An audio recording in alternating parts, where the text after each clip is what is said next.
Hey guys, I'm Mike. I'm 17 years old. I was in a coma for 5 months and 12 days. It was such a strange experience. I shifted between a dream state and reality.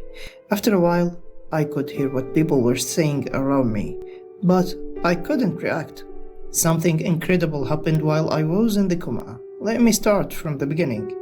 In ancient Greek, the word coma means deep sleep, but the patient's experience is very different than sleep. The body turns off consciousness to heal itself, minimizing brain activity.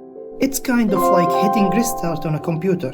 You get fed through tubes. Some patients are attached to a machine to breathe well. This machine feeds the oxygen your body needs straight to your lungs. So, how did I end up in a coma? I remember a falling sensation, then the sound of hitting something before losing consciousness.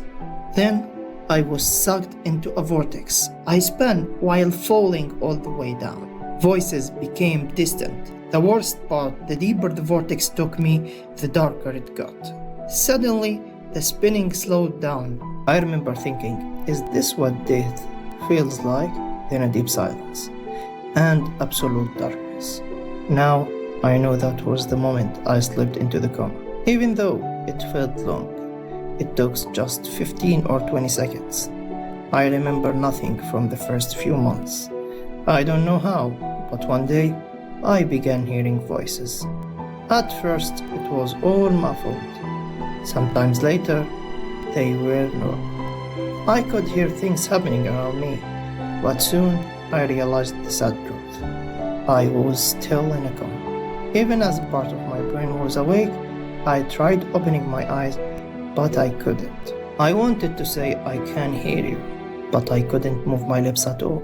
I wanted to move my hands and sit up, but I couldn't move a muscle. It was like an invisible force was stopping me. One day, a group of people entered my room. I knew from the way that they talked, they were doctors. They were talking about 2 patients. One was me, which meant that there must be another patient in the room. They compared our conditions. They spoke openly because we were both comatose. It sounded like they didn't think I would come out of my coma. According to them, there was no hope. It was the end of the road for me. They said the other patients would recover soon. They even decided which patient would take my bed after I died. I wanted to say that I heard them, that they were wrong about me, but it was just impossible. My mom and my girlfriend Sarah told me what led me into a coma. My mom visited me every day.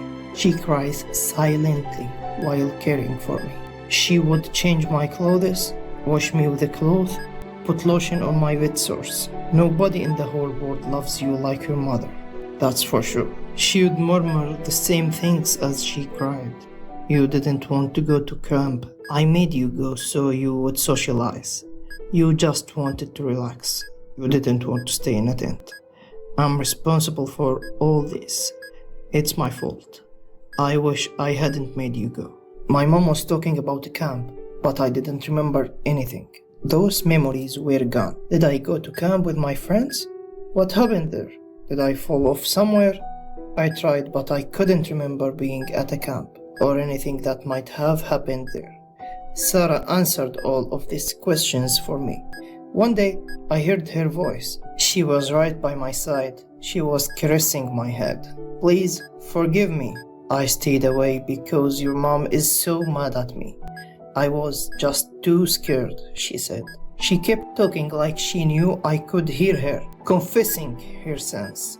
I couldn't remember the things she spoke about, but now I knew what had happened. We went camping on a school trip. When Sarah was showing me a photo on her phone, she got a text. It said, "Will I be able to see you tonight?" I took her phone and saw that the message was from a guy called Jack. He was at the camp too. I should have asked Sarah what was going on, but I was too angry to think straight. I attacked him and we started fighting. When Jack pushed me, I fell down and hit my head on a stone. That's when I lost consciousness. Sarah knew it was her fault, but she was here without shame. If only I could open my eyes and sit up, I would spit in her surprised face. I would say, Get out and don't ever come back." It was impossible. But I knew when I came out of the coma, that's what I do. At first, I really enjoyed hearing what was going on around me. At least I felt alive. But the months of no improvement in my condition started to bug me. Even the doctors started visiting me less frequently. Who knows, maybe they weren't happy because they guessed wrong.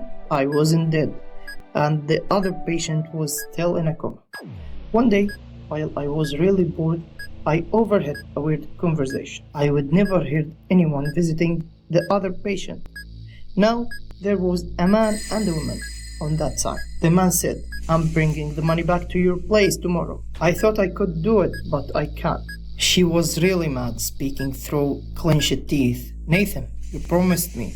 I sold everything to get you that money. If you are not going to do it, then show me. I will do what needs to be done." He deserved to die. I couldn't believe what I was hearing. Was I dreaming? Was she really talking about killing someone in a coma? Nathan gave in to her insistence after a while. In a low voice, he said, "This switch controls the oxygen. You can decrease it by turning it towards the left. Look, see that small device on your husband's finger? It measures heart rate and blood oxygen level. If the heart rate slows and the oxygen levels drop, the alarm will go off. You need to turn the alarm's volume down. Before bringing down the oxygen levels, nobody will check it. Even if they do, they will think the nurse made an honest mistake." I was listening in awe. Was this Nathan guy a doctor? He kept calling the patient your husband. Was this woman the patient's wife then? Why did she want to kill her husband? But more importantly, why is she actually going to do it? Suddenly, life was exciting. I was listening to them anxiously. During that period, my consciousness was coming and going. Sometimes I would spend days without hearing a sound. It was like drifting in and out of a deep sleep. Maybe, as the doctor said, I was at the end of the road. I was really scared, but there was nothing I could do. Then I fell into the vortex one more time. The sounds became muffled again. I spun endlessly in the vortex and completely lost consciousness. I clearly remembered the moment I woke up. My eyes sprang open. I hadn't seen light in months, so I immediately closed my eyes. I heard my mom scream with joy. She would see my eyes open. She shut the curtains right away. I opened my eyes again. I smiled at her. She said, "Welcome back, sweetie." I started crying. The room was filled with doctors within 10 minutes. I wasn't sure I could talk yet. I felt like my voice wouldn't come out. I just keep on smiling. A few days later, I recalled a dream from my coma. This whole experience was so weird. In my dream, another patient's wife wanted to kill him. A doctor named Nathan was helping her. But in the next bed was a patient who was only a bit older than me, not old enough to have a wife. I was now speaking comfortably. I told this dream to my mom, laughing. She froze when I stopped talking. Apparently, the guy in the next bed had died a month ago. The new patient had only arrived a week or two ago. The deceased patient's wife would visit on occasion. She would sit and stare at him silently. What about Nathan? My mom said there was no doctor named Nathan.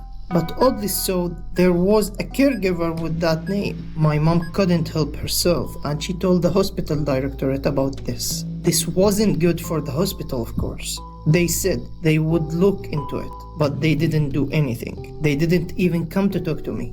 But my mom didn't give up. When the police got involved, the truth came out. The patient in my room had been cheating on his wife. One night, he and his girlfriend was in a car accident. The girlfriend died, but he fell into a coma. The wife wanted revenge, so she planned his murder. She made a deal with a caregiver, Nathan, but Nathan backed out. He decided he couldn't kill someone even in a coma. When she said she would do it herself, he told her what needed to be done. That's the part I had witnessed. One day, she came by towards the end of visiting hours. She played with the setting of the oxygen machine so that he would get less oxygen. Nobody knew about it because she had lowered the volume of the alarm. Everyone had assumed it was just a coma-related death. The wife and the caregiver had to confess what they had done because of me, and they were both arrested. See how important loyalty is? Why did I and the man who died go into a coma? Yes, cheating. If he and Sarah were loyal, none of this would have happened. I hope you found my story interesting. Thanks for listening. Bye.